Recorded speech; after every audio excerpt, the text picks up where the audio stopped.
Hey everyone, welcome back to the channel where we cut through the headlines and unpack the real stories shaping our world.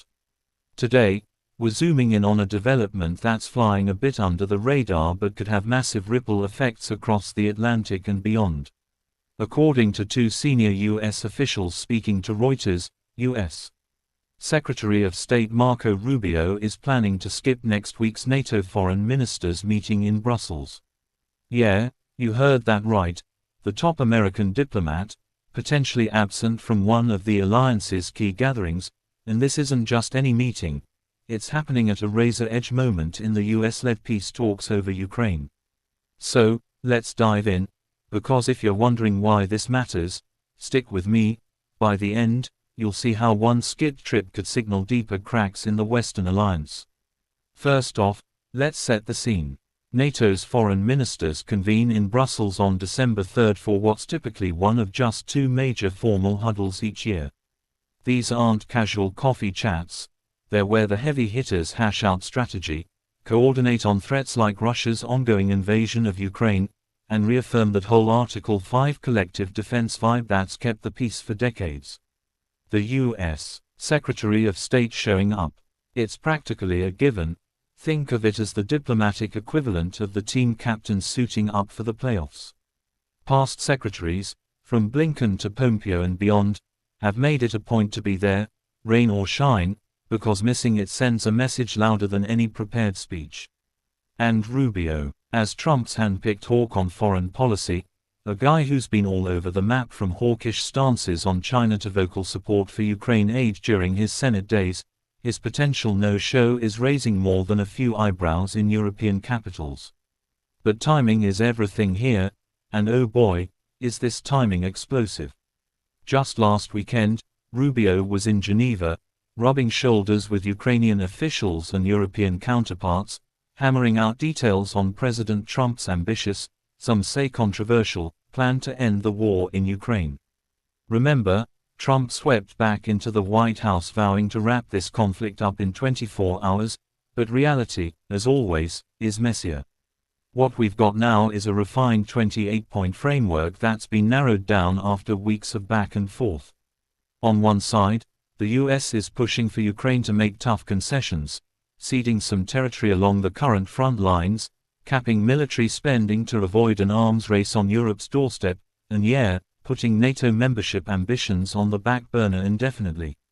It's a plan that prioritizes quick stability over maximalist goals, with Trump arguing it'll save lives and billions in aid.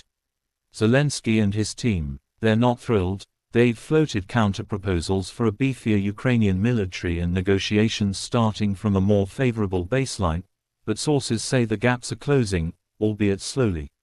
Enter the drama in Kyiv that's making this all feel like a geopolitical thriller. Just days ago, on Friday, Andriy Yermak, Zelensky's longtime chief of staff and the shadowy power broker behind much of Ukraine's wartime diplomacy, abruptly quit. This came hours after anti-corruption agents raided his home, sparking whispers of everything from embezzlement scandals to internal power struggles. Yermak wasn't just an advisor. He was the guy Zelensky trusted to navigate these exact US talks, the one who flew to Geneva and pushed back on the territorial giveaways. His exit, it's like pulling the conductor off a speeding train mid-journey. Ukrainian officials are spinning it as a proactive move to dodge a no-confidence vote in parliament, but let's be real, in a country fighting for its survival, this kind of upheaval screams instability. And with a Ukrainian delegation reportedly heading to Miami this weekend for more closed-door sessions with US negotiators, you can bet Yermak's absence will loom large, potentially hardening Kyiv's stance or forcing Zelensky to double down on concessions just to keep the process alive.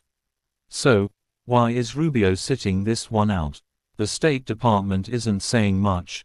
A spokesperson brushed it off, noting that Rubio's been in constant touch with allies, including that Geneva trip, and that expecting him at every single meeting is completely impractical.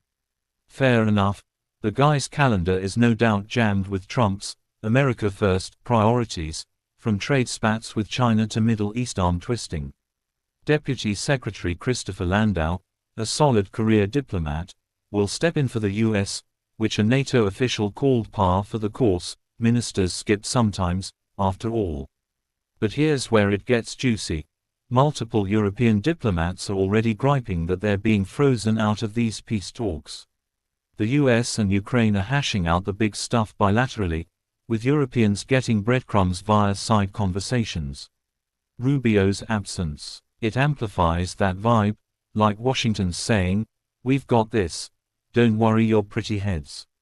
In a town like Brussels, where alliance solidarity is the holy grail, that could breed resentment fast.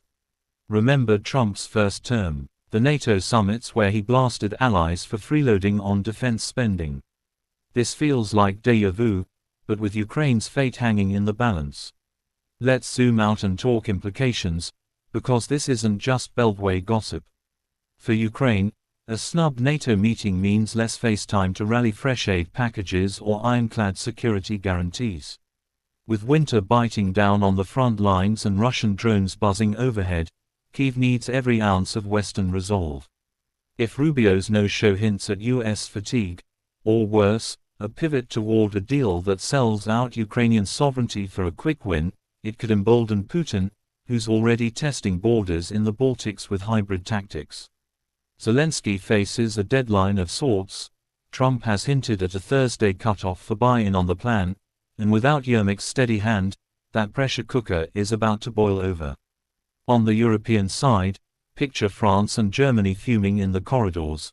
Macron's been vocal about not letting Ukraine become a bargaining chip, and Scholz's coalition is wobbly enough without feeling sidelined.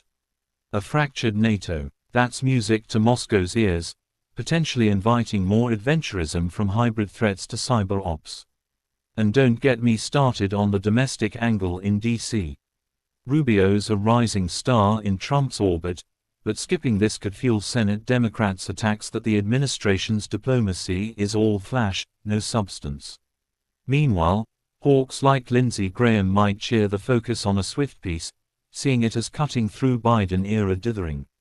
But at what cost? If the talks collapse without European buy-in, we're looking at prolonged stalemate, skyrocketing refugee flows, and energy shocks that hit us all at the pump. Wrapping this up, folks, Rubio's potential Brussels bypass isn't just a calendar quirk, it's a symptom of a broader realignment under Trump 2.0, where bilateral deal-making trumps multilateral hand-holding, and Ukraine's the test case. Will plans change and Rubio show up with a surprise charm offensive? Possible, but the damage to trust might already be done. As we head into December, keep an eye on Miami readouts and Brussels body language. This could tip the scales toward peace or peril. What do you think? Is this smart realpolitik or a dangerous gamble? Drop your takes in the comments, smash that like if this breakdown hit home. And subscribe for more on the stories that matter. Until next time, stay informed, stay skeptical, and thanks for watching.